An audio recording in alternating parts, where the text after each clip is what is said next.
오늘은 장애인들을 생각하면서 예배를 드리려고 준비를 했습니다.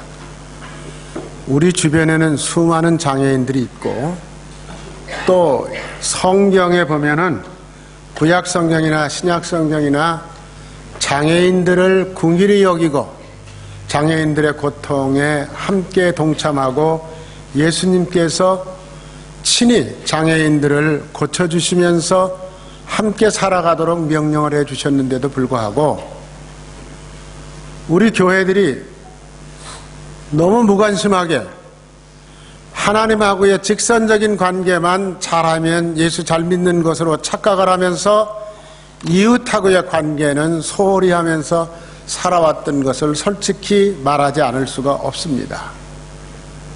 그래서 오늘은 성경에 보니까 하나님의 일을 하기 위해서 장애인들도 필요하다.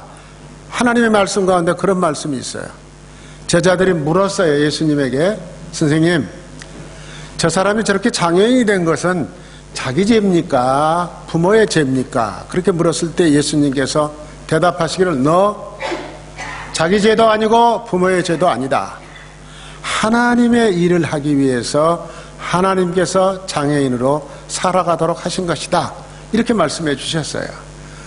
그래서 이 얘기를 가지고 설교하려고 그러면 하루 종일이라도 끝이 없을 정도로 장애인들 가운데 여러분들이 아는 대로 뇌성마비가 걸려서 장애가 일어난 사람, 후천적으로 각종 전염병을 앓다가 장애가 된 사람들, 그 다음에 소아마비, 우리가 잘 아는 대로, 그리고 각종 사고, 이런 것으로 인해서 장애인이 된 사람들이 참 우리 주변에 너무너무 많고 나도 언젠가 장애인이 될는지도 알 수가 없습니다. 그럼에도 불구하고 우리는 그분들을 업신여기고 무시하고 무관심하고 이렇게 학대하면서 오히려 살아오지 않았을까. 또 육체적인 장애만 장애인이 아니라 교회 공동체 속에서 밀려나서 정신적으로 고통을 당하는 사람들도 일종의 장애인입니다. 이런 사람들을 우리가 하나님의 말씀대로 제대로 잘 보살펴주지 못한 그런 죄책감을 가지고서 오늘 그럼 우리는 어떻게 살아야 될까 하는 말씀을 좀 하려고 생각을 합니다. 이건 조금 전에 읽은 성경 말씀이기 때문에 제가 그냥 넘기겠습니다. 오늘날 장애인들이 의외로 많아요. 한 집 건너 하나씩 있을 정도로다가 장애인들이 많고 또 노인들이 되면은 건강하게 지금까지 사셨어도 앞을 못 보시는 분들도 생기고 안 들리는 사람도 있고 걸음걸이는 더군다나 안 돼서 이제 노인들 인구가 자꾸 늘어나는데 장애시설에서 갇혀가지고 밖에도 한 번 못 나오고 사는 분들이 너무너무 많습니다. 그래서 한국에서는 교육부에서 대학생들이 졸업하기 전까지 사회봉사활동을 100시간 이상 해라. 그것을 기록으로 다 남겨가지고 그것을 해당하게 한 학생들에게는 졸업장을 주지만은 그렇지 않은 사람들에게는 졸업장 줄 수 없다. 이런 제도를 또 만들어 놨어요. 그래서 각 대학마다 어떻게 하면 그 시간을 채울까? 또 적당히 요령껏 그냥 안 하고도 한 것처럼 하는 회사들, 학교도 없잖아 제법 많습니다. 근데 제가 있던 학교는 여러분들이 아시는 대로 호주 선교부에서 세운 학교고 기독교 학교고 해서 장애인 시설에 학교에서 학생들을 특별히 시간을 내서 버스를 가지고 동원해서 가서 저렇게 갇혀있는 할머니 할아버지들 밖에 못 나옵니다. 나가면 사고 나고 사고 나면 책임져야 되니까 아예 감옥처럼 딱 잠가놓고 내보내지도 않아요. 근데 그런 사람들 그런 시설을 찾아가서 저렇게 휠체어 태워가지고 시원한 바람도 쐬게 하시고 저 벼가 누릇누릇 익어가는 들판도 구경시켜드리고 그리고 아이들이 갈 때 맛있는 과자라든지 초콜릿 음식 같은 거 싸가지고 가서 할머니 할아버지들에게 드리면서 재밌게 얘기도 하고 끝나고 오면은 다 샤워실에 모시고 들어가서 깨끗하게 씻어드리고 이런 일들을 하게 합니다. 자, 그러면 장애인의 날이라고 하는 게 지금 있는데 우리는 지금 모르고 지나는 경우가 더군다나 많아요. 또 교회에서 모르긴 하지만은 목사님들 가운데 이런 장애 문제를 가지고 설교하는 목사님들 한국에 손꼽을 정도로 없습니다. 왜 그럴까? 성경에 예수님은 장애인들에 대해서 그렇게 관심을 가지고 있는데 우리들은 목회한다고 하면서 성경을 가르친다고 하면서 왜 그런 거는 다 제쳐놓고 딴 얘기만 하고 있는 걸까? 참 답답해요. 그래서 제가 한국에 있을 때 그 지역에 있는 여러 교회에서 주일날이면 설교해달라고 부탁이 와요.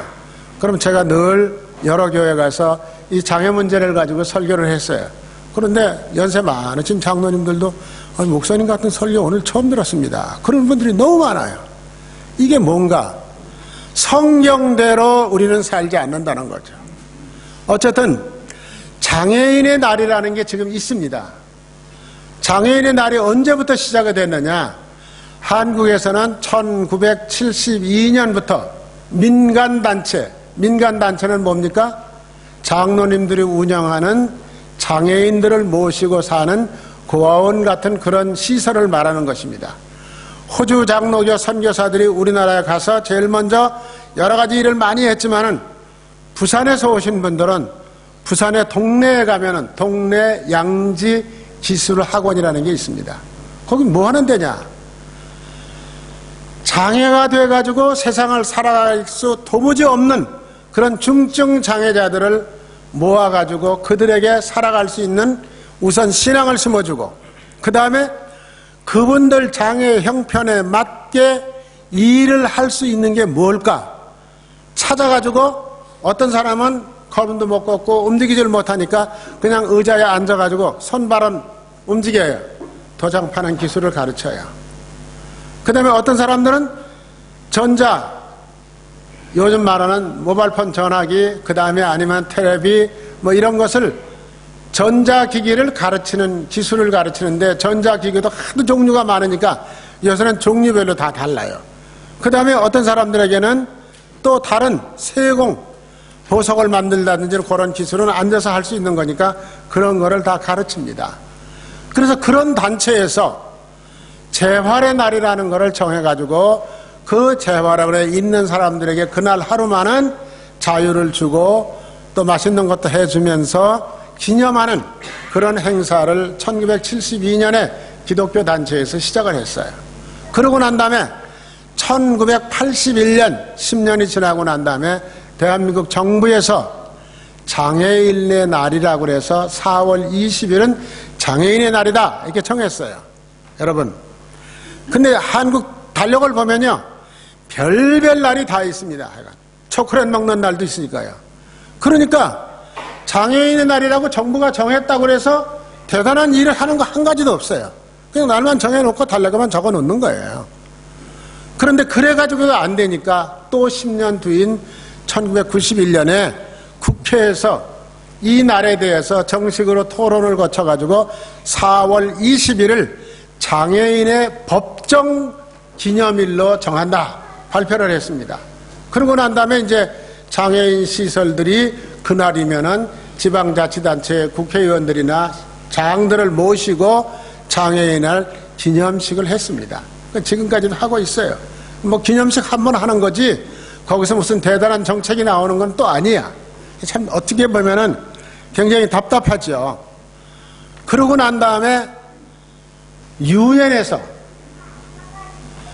1981년을 이미 지나갔죠. 세계 장애인의 해다 이렇게 정했어요.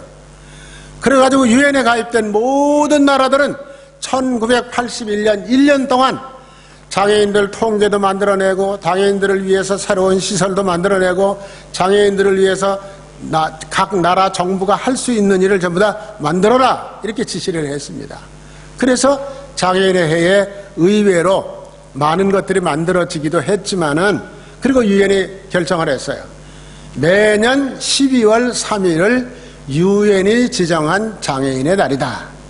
그래서 장애인의 날을 별도로 가지지 않은 나라에서는 12월 3일을 장애인의 날로 지켜라 이렇게 각 나라에 통보를 했죠. 그러나 여러분들이 아는 대로 유엔의 결의라든지 통보는 구속력이 있는 건 아닙니다. 그 말을 듣고 정부가 그렇게 하는 나라도 있고 안 하는 나라도 있지만 우리나라는 이미 4월 20일을 장애인 법정 기념일로 정해놓았기 때문에 그날 이제 하는 거죠.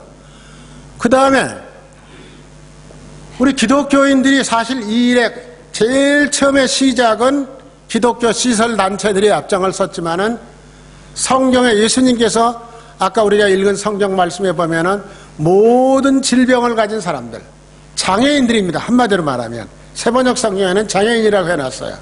이 사람들을 예수님이 고쳐주시고 그 사람들에게 자유함을 주시기 위해서 온갖 노력을 다 하셨는데도 불구하고 기독교는 지금까지 교회적으로는 아무 관심이 없었고 목사님들에 따라서 관심이 좀 있는 교회들은 지켰습니다.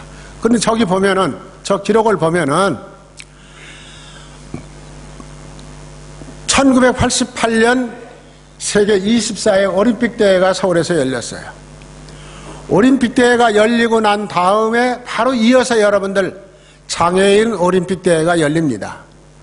그때 한국에서 올림픽 대회가 열리면서 한국의 장애인들이 그 올림픽 대회가 있다는 걸 생각을 하고 열심히 나름대로 운동을 해가지고 장애인 올림픽 대회에 나가서 아주 좋은 성과를 거두었습니다. 지금도 마찬가지입니다.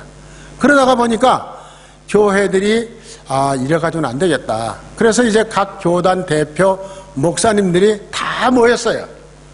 모여가지고 기도해야 하고, 자, 뒤늦었지만 우리가 장애인 주의를 교회가 지키도록 하자. 이렇게 해서 정부가 4월 20일을 장애인의 날로 정해놨으니까 4월 20일을 기준으로 해서 그 한 주일 전, 오늘입니다. 저희들에게는. 그 다음에 아니면은 그 20일을 정점으로 해서 그 다음 주일, 우리 6.25 기념 예배 드리는 거하고 똑같죠. 그래서 각 교회는 장애인 주일로 지켜라. 공동 성명서를 발표하고 각 교단 총회장들이 사인을 해서 신문에 텔레비에 발표를 해서 아주 그때는 뭐 굉장했습니다. 그런데 그 후에 우리 교회들이 이거 해야 되겠다 하고 지키는 목사님들이 없다는 거예요. 그리고 여러분 찬송가 교동문에 보면 나라 사랑 주일 뭐 이런 거 교동문 다 만들어 놨는데 장애인 주일에 읽을 수 있는 교동문은 만들어 놓지도 않았어. 이게 우리의 형편이에요. 그래서 그렇게 하거나 말거나 우리 제일교회는 앞으로 또 새로운 목사님이 오신다라도 장로님들이 권고하셔가지고 4월 20일 전후한 주일은 장애인의 주일로 지킨다 말씀만 하면 이 장애인에 대한 성경 말씀이 무궁무진하게 많습니다. 그래서 이 말씀 가지고 우리가 새로운 각오를 가지고 장애인들에 대해서 관심을 가지는 것이 교회가 해야 될 일이 아닐까 이런 생각을 하고 오늘 특별히 제가 이 말씀을 가지고 말씀을 드리는 것입니다. 그렇다면 장애인들이 당하는 고통을 먼저 생각해야 돼. 장애인들이 찾아왔을 때 문둥병자가 찾아오고 중풍병자가 찾아오고 귀머거리 벙어리 뭐 이런 사람들이 다 찾아왔을 때 예수님께서는 그들을 무관심하게 돌려보내질 않았어요. 다 관심 있게 보시고 치료해 주셨다고 아까 우리가 읽은 성경 본문 말씀 마태에 기록이 되어 있습니다. 그렇다면 현재 대한민국에 등록된 장애인 숫자가 255만 명이에요. 많죠. 그런데 이거는 우리 집 아이가 장애입니다. 그래서 정부에다 등록한 사람만인데 등록 안 한 사람이 그 정도 된답니다. 아이고 뭐 그걸 다 우리 집에 병신 태어났는데 그걸 뭘 자랑스럽다고 등록을 해. 이러면서 안 하고 그냥 부모들이 끌어안고 고통 중에 사는 사람들이 또 그 정도 된다는 거예요. 그러면 결국 우리나라 사람들 전체 가운데 500만 정도가 장애인으로서 살아가고 있는 거죠. 고통 속에서. 그런데 우리가 그 장애인들을 얼마나 보살피느냐 이거예요. 그리고 유엔 세계보건기구에서 발표한 바에 의하면은 세계 인구 전체의 10%가 장애인이랍니다. 10%가. 그 우리나라도 500만이라고 본다면 10%가 넘습니다. 그런데 그 장애인 많은 숫자 중에서 태어날 때부터 뇌성마비 환자라든지 뭐 하여간 어떻게 돼서 엄마가 임신한 엄마가 약을 잘못 먹었다든지 이래서 장애가 돼서 태어난 아이들은 불과 10% 정도밖에 안 된대요. 그럼 나머지 90%는 어떤 거냐? 후천적인 장애인이야. 건강한 아이로 태어났는데 약을 잘못 먹였다든지 아니면 법정 전염병이 돌아가는데 엄마가 관심 있게 주사를 안 맞추고 보살피지를 않고 모르고 있다가 소아마비를 앓고 열병을 앓다가 장애인이 됐다든지, 요즘에는 교통사고로 인해서 장애인 되는 사람이 너무너무 많아요. 그러다가 보니까 저도 여러분들도 예비 장애인이야. 언제 장애인이 될는지 몰라. 또 여기 앉아 계신 어른들 가운데 다 연세 드시면 걷고 싶어도 못 걸어. 그러면 장애인 되는 거야, 할 수 없이. 무슨 소리를 듣고 싶은데 안 들려? 그럼 장애인 되는 거예요. 그러니까 결국은 지금 현재 장애를 가지고 고통 중에 사는 사람만 장애인이 아니고 나도 미래의 장애인이 될 사람이다. 이렇게 생각하고 그들의 고통을 우리가 역지사지적인 입장에서 되돌아보면서 그 고통을 좀 덜어줘야 되지 않겠나. 우리 그런 생각을 좀 해야 되지 않을까. 그런데도 불구하고 우리 한국 사람들은 그냥 쌍소리로다가 비영신 당했네. 초등학교, 중학교 가면은 장애를 가진 아이들이 학교를 다닐 수 없는 정도로 애들이 놀림을 받아요. 어떻게 하느냐 이거야. 그리고 어떤 학교는 오늘날 같이 개명한 세상인데도 심지어 장애 있는 아이는 안 받아주려고 그래. 공개적으로 안 받으면 말썽이 생기니까 그냥 도리질하면서 다른 학교 가보라고. 이거 안 보내는 거예요. 이런 경우가 너무너무 많다는 거죠. 기독교 학교 가운데서도 장애인을 안 받는 학교가 있어요. 이게 도대체 무슨 기독교 학교인지 이해를 할 수가 없는 그런 정도의 일들이 지금 여기저기서 벌어지고, 장애인들이 또 열심히 살아보려고 공부하고 애쓰고 노력해도 직장에서 받아주지를 않아. 이러니 어떻게 해요? 이런 게 장애인들이 당하는 고통인데, 그들은 그러니까 경제적으로는 어려울 수밖에 없고 신체적으로는 불편하고 정신적으로는 다른 사람들의 눈총 때문에 고통을 당하고 있잖아요. 사회적으로는 소외되고 있죠. 또 그런 장애뿐만 아니라 요즘에는 마음의 상처라는 말을 우리 많이 쓰잖아요. 고통을 당하는 거예요. 그거는 육신적인 장애보다도 심적으로는 사실 더 고통스러운 겁니다. 이런 것들을 우리 교인들은, 교회는 차별해서는 안 되겠다. 감싸고 내가 끌어안아야 되겠다. 이런 생각을 우리가 가져야 되지 않을까 하는 생각입니다. 그렇다면 이 장애인들을 어떻게 예수 그리스도 안에서, 비록 내가 장애는 가지고 있지만 나는 하나님께서 나를 창조하셨고 하나님께서 지금도 나를 사랑하고 계신다는 확신을 가지고 용기 있게 똑같은 인간으로 대우받으면서 살아갈 수 있도록 하는 게 교회가 해야 될 일 아닐까, 그런 생각입니다. 전체 장애인 가운데 5% 정도가 크리스찬이에요. 나머지 95%는 교회를 안 다녀. 근데 그분들 얘기를 들어보면은 교회 갈 수가 없다는 거죠. 왜? 장애인들이 가서 마음대로 드나들고 예배 드릴 수 있는 시설을 가지고 있는 교회가 한국에 없어요. 새로 짓는 교회는 그냥 법적으로 딱 이렇게 하라 그러니까 일부 하죠. 우리 교회만 하더라도 이게 100년 전에 지어진 교회가 되다 보니까 호주에 장애인 시설이 다 돼 있는데 우리 교회 휠체어를 타고 오는 사람이 저 문 앞에 오면 누군가가 들어서 옮겨주지 않으면은 들어올 수 없잖아요. 예배당에. 여기 빈자리에 들어와서 앉아있으면 되는데, 또 나갈 때도 자기 마음대로 나갈 수가 없잖아요. 누군가가 들어줘야 되죠. 한두 번은 그렇게라도 예수 믿어보겠다고 교회에 오는데 그 다음부터는 내가 가면 누군가가 나를 들어줘야 되고 누군가가 나를 또 들어 내려놔줘야 되고 또 저쪽에 식당에 가려고 그러면 또 그렇게 해야 되고, 그 본인이 겪는 고통은 당해보지 않은 사람은 몰라요. 그러니까 교회 오기 싫은 거예요.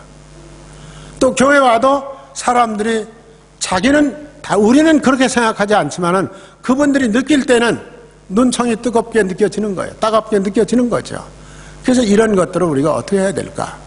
그렇다면 이제 우리나라 기독교 단체 대표장들이 모여서 장애 주일로 지키자고 이미 결정한 지가 오래됐는데, 교회들이 이제라도 장애인 주일을 철저히 지키고 전부 뜯어고치기가 어려우면 그날만은 성판이라도 깔아가지고 그 사람들이 자연스럽게 들어와서 예배 볼 수 있도록 임시로라도 만들어줘야 되지 않겠느냐.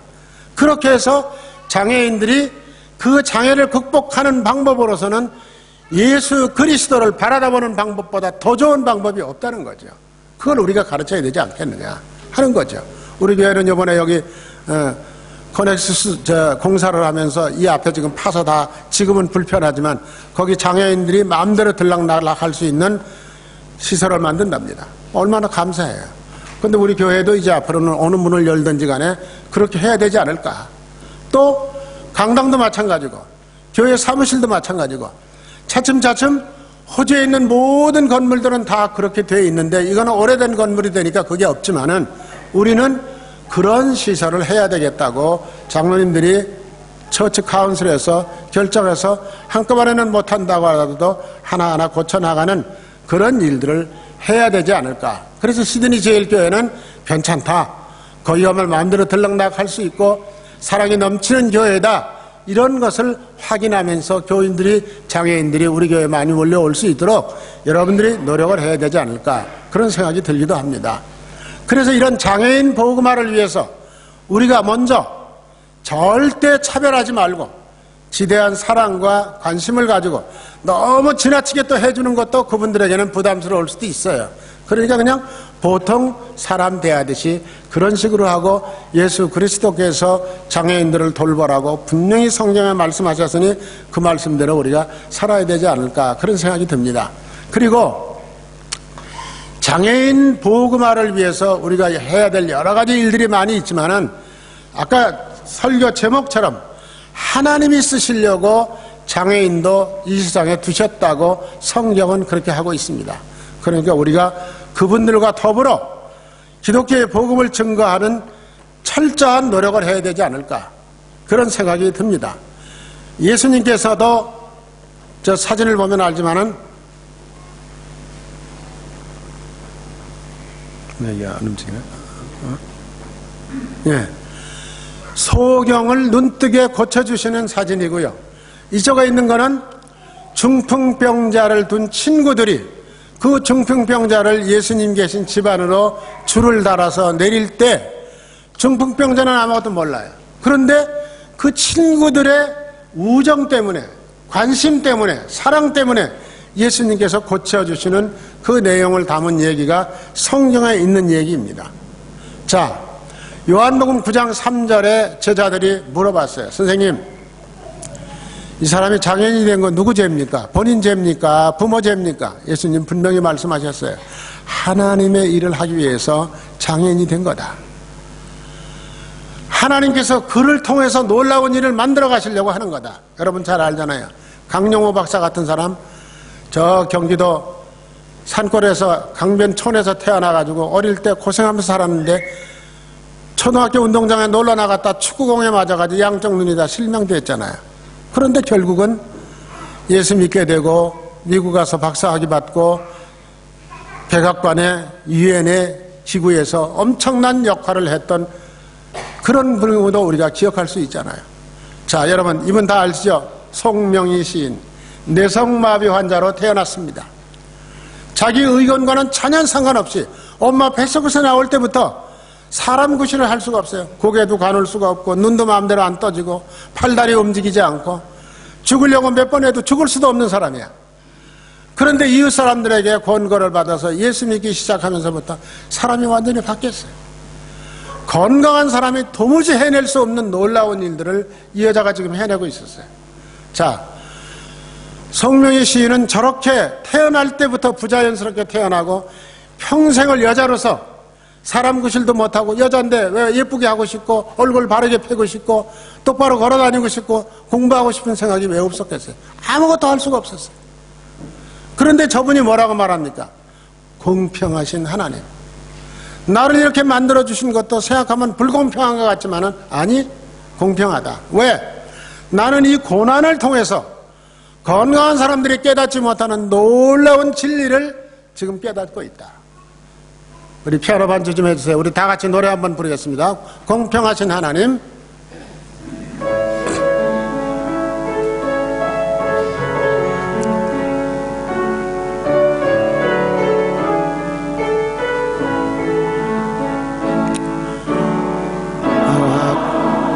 그지진 재물 없으나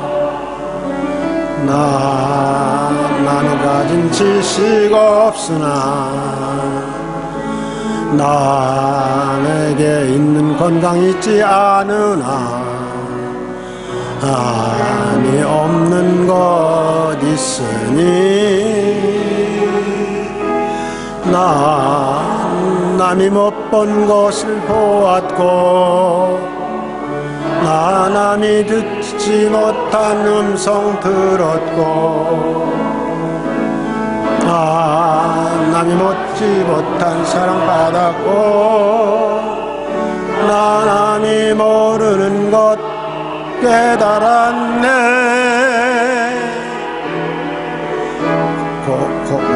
공평하신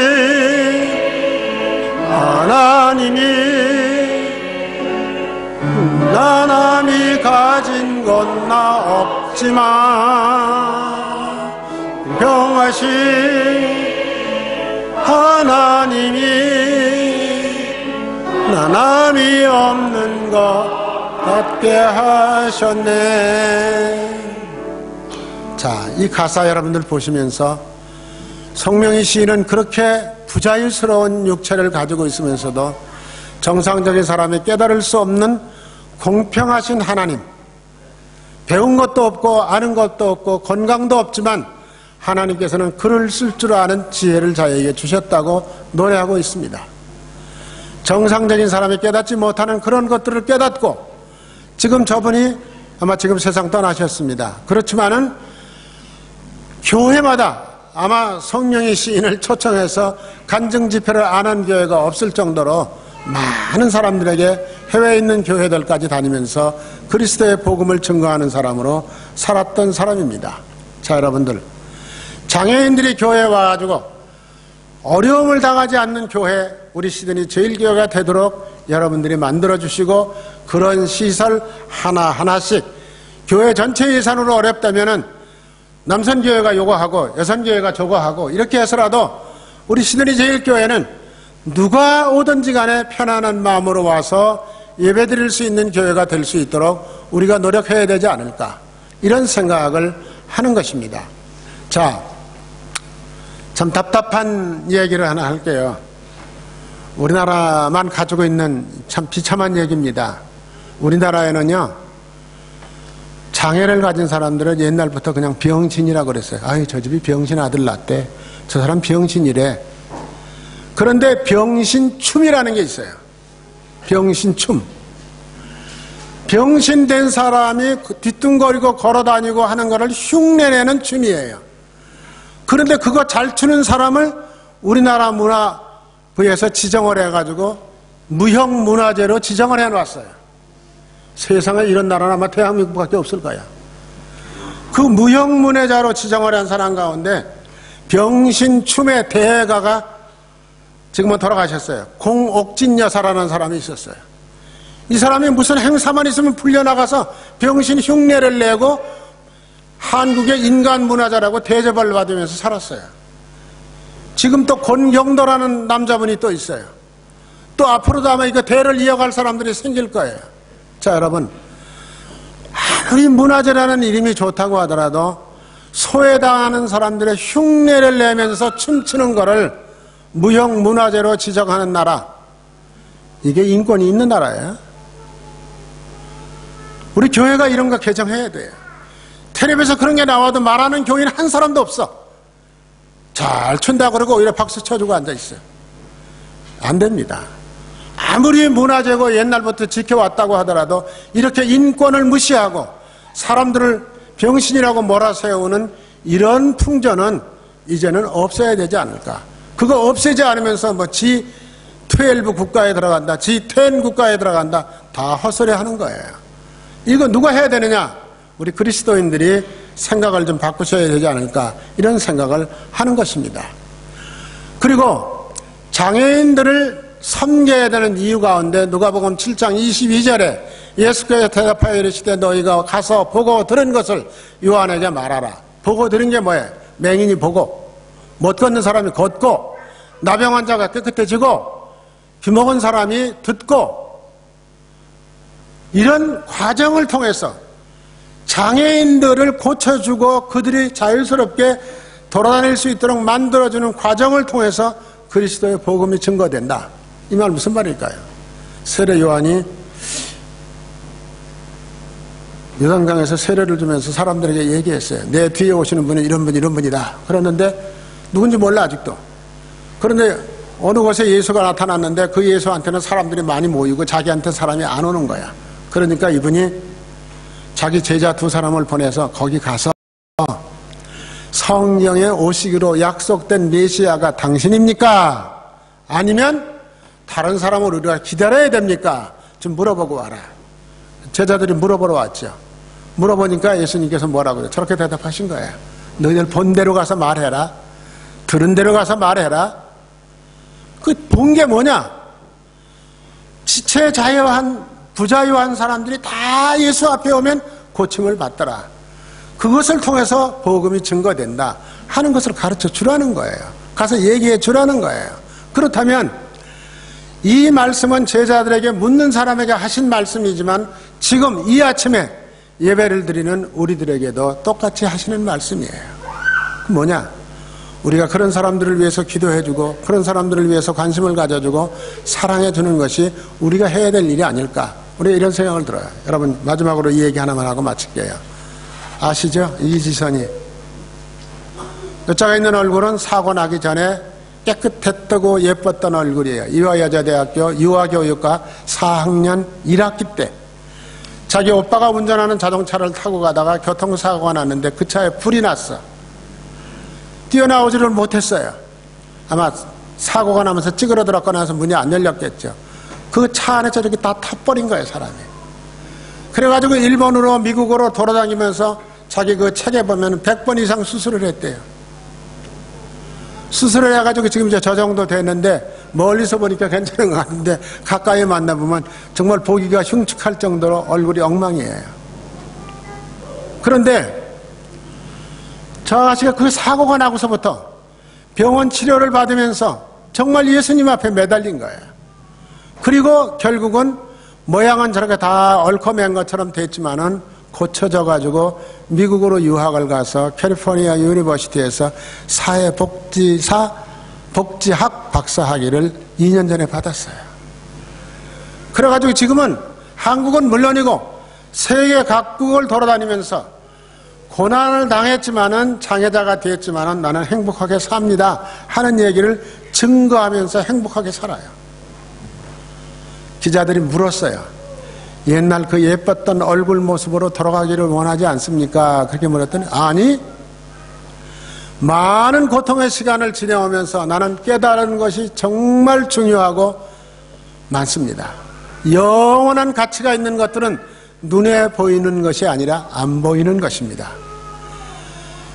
그렇게 고통을 당하기 전에 눈에 보이는 것만 가지고 다 거기에 가치가 있고 의미가 있다고 생각을 하면서 폼 잡고 살았는데 고통을 당해서 자기 모양이 엉망이 되어버리고 다른 사람들 보기가 민망할 정도는 되니까 눈에 보이지 않는 가치가 훨씬 더 소중하다는 것을 깨달았다는 거예요. 때로는 전부 다 나는 모든 거 다 잃어버렸다 이렇게 생각할 때도 있었고 좌절하고 죽으려고도 몇 번 했었지만은 지금은 오히려 많은 것을 얻었다고 생각하며 하나님께 감사하면서 삽니다. 제가 학교에 있을 때 저 아가씨를 미국에 있는 아가씨 한국에 언제 들어오냐고 전화를 했더니 언제쯤 온다 그러더라. 그러면 한국에 있는 동안에 우리 학교에 와서 대학생들에게 체포를 1시간 해주겠느냐 그랬더니 오겠다 그래요. 그래서 왔어요. 애들이 너무너무 좋아하는 거야. 그리고 그 1시간 동안의 얘기를 통해서 너무너무 많은 감동을 받고 그분이 쓴 책 우리 대학생들이 다 샀어요. 다 사가지고 읽으면서 여학생들은 울고 남학생들은 시무룩하고 이러면서 정말 은혜를 받았던 경험이 있습니다. 뭐 이뿐이 아니죠. 어쨌든 하나님께서는 우리들에게 고통의 과정을 통해서 이렇게 또 필요하게 쓰시기도 한다는 사실 기억하시고 우리 시드니 제일교회는 앞으로 고통당하는 장애인들이 교회에 오기에 조금 더 부족함이 없고 불편함이 없는 교회를 내가 만들어야 되겠다. 이렇게 결심하시면서 기도하시면서 우리 교회가 그런 방향으로 나가게 되기를 주의 이름으로 축원합니다. 아멘. 기도하시겠습니다.